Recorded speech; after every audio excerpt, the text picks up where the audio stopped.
नृसिंहवाडी येथील दत्त मंदिराला पुराच्या पाण्याचा वेढा, चौथ्यांदा चढता दक्षिणद्वार सोहळा संपन्न। कोयना आणि राधानगरी धरणातून मोठ्या प्रमाणात विसर्ग सुरू झाल्यानं कृष्णा आणि पंचगंगा नदीच्या पाणी पातळीत लक्षणीय वाढ झाली आहे। त्यामुळे श्री क्षेत्र नृसिंहवाडी येथील प्रसिद्ध श्री दत्त मंदिरात आज मंगळवार दिनांक 19 ऑगस्ट रोजी सकाळी 8:30 वाजता चालू सालातील चौथा चढता दक्षिणद्वार सोहळा अत्यंत भक्तिभावात पार पडला।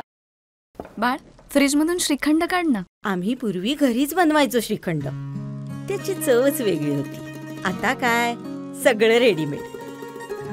आजी, हे श्रीखंड खाऊन बघ।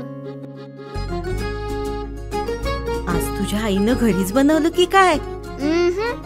हे आहे गोकुळचं श्रीखंड, अगदी जिभेवर रेंगाळणार। जिभेवरच नाही तर मनावरही रेंगाळणार। गोकुळ श्रीखंड, मनावर रेंगाळणार।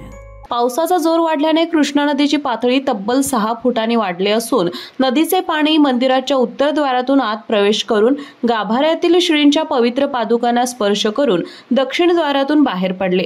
या नैसर्गिक चक्राला दक्षिण द्वार सोहळा असं म्हटलं जातं। यावेळी मंदिराच्या दक्षिण द्वारातून बाहेर पडणाऱ्या नैसर्गिक तीर्थात स्नान करणे हे अत्यंत पुण्य मानलं जातं। श्रावण मास असल्यानं आणि आजचा दक्षिण द्वार सोहळा दत्त भक्तांसाठी एक पर्वणी ठरली। हजारो भाविकांनी या पुण्यप्रसंगी स्नान करून पावनतेचा लाभ घेतला।